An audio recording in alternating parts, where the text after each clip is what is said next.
আসসালামু আলাইকুম। সবাইকে মাহে রমজানের শুভেচ্ছা।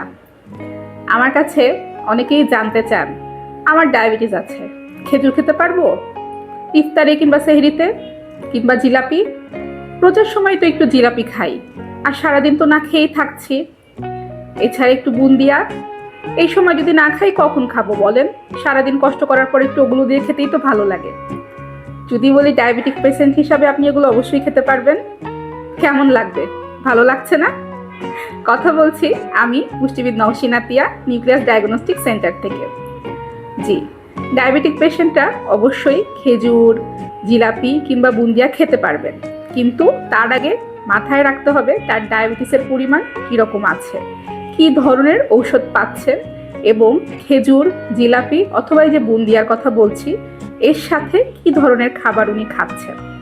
যেমন যদি একজন ডায়াবেটিক পেশেন্ট একসাথে 4টা কিংবা 5টা খেজুর খান, তার ক্ষেত্রে কিন্তু জিলাপি কিংবা বুন্দিয়া একদমই নিষেধ থাকবে।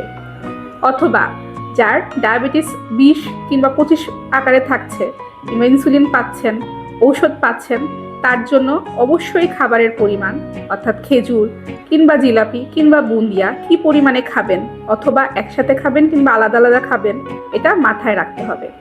তাই ডায়াবেটিক পেশেন্ট যদি খেতে চান এই ধরনের মিষ্টি খাবার, আমি কিন্তু কখনোই না করি না, বরঞ্চ বলি যা খাবেন বিসমিল্লাহ বলে খাবেন। কিন্তু এই বিসমিল্লাহর বরকত কিন্তু তখনই হবে যখন আপনি সাবধান থাকবেন। তাই ডায়াবেটিস নিয়ন্ত্রণের জন্য ডক্টরের সাথে রোজার মধ্যে আপনার ইনসুলিন কিংবা ওষুধের মাত্রা ঠিক করে নিন, এবং একজন পুষ্টিবিদের সাথে কথা বলে আপনার খাবার কী ধরনের হবে, ইফতারে কিংবা সেহরিতে কী ধরনের খাবার খেতে পারবেন, এবং এই যে মিষ্টি জাতীয় খাবারের কথা বললাম না, এগুলো কি পরিমাণে খাবেন এটি ঠিক করে নিন। ধন্যবাদ।